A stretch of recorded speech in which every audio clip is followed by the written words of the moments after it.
విశాఖ జిల్లా పశ్చిమ నియోజకవర్గం గోపాలపట్నంలో వైసీపీ అభ్యర్థి ఆడారి ఆనంద్ కుమార్ సతీమణి ఆడారి మాలతి ఎన్నికల ప్రచారం నిర్వహించారు. ప్రతి ఇంటికి ప్రచారానికి వెళితే మా ఇంట్లో సంక్షేమ పథకాలు అందుతున్నాయని, మళ్లీ జగన్మోహన్ రెడ్డి ముఖ్యమంత్రిని చేస్తామని ప్రజలు తెలియజేస్తున్నారని ఆమె కొనియాడారు. గత 20 నెలలుగా నా భర్త సుమారు ఈ ప్రాంతానికి 200 కోట్ల రూపాయల అభివృద్ధి పనులకు శ్రీకారం చుట్టారని ఆమె తెలియజేశారు.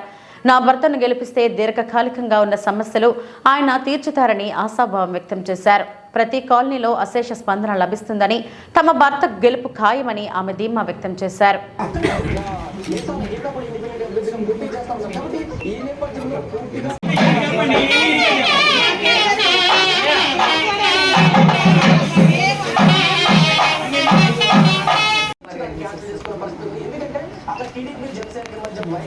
వాళ్ళ ఇంట్లో ఉంటారు. అది రైట్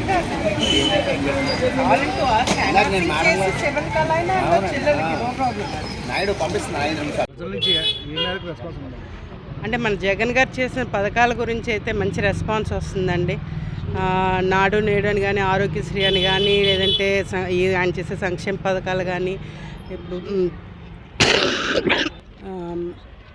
సంక్షేమ పథకాలు అందుతున్నాయని, అలాగే ఆయన చేసిన అభివృద్ధి కార్యక్రమాలు అన్నిటి గురించి కూడా చాలా బాగా రెస్పాన్స్ అయితే వస్తుందండి. వాళ్ళే చెప్తున్నారు మాకు ఈ పథకం ఉంది, లేదంటే అమ్మఒడి వచ్చింది, ఇలా ప్రతిదీ చేయొచ్చు వచ్చింది, ప్రతిదీ వాళ్ళే ముందుగా చెప్తున్నారు. సో రెస్పాన్స్ అయితే చాలా బాగుందండి. ఆయన గెలిపించుకోవడం మా బాధ్యత, జగన్ గారే వస్తారు అని చెప్పేసి వాళ్ళే మాకు ముందుగా వాళ్ళే చెప్తున్నారు. మేము అడక్క ముందే వాళ్ళే మాకు భరోసా ఇస్తున్నారు. ఇక్కడ దీటైన అభ్యర్థి గణబాబు లాంటి వ్యక్తి ఉన్నారు, ఆయనపై మీరు ఎలాగ గెలుద్దాం?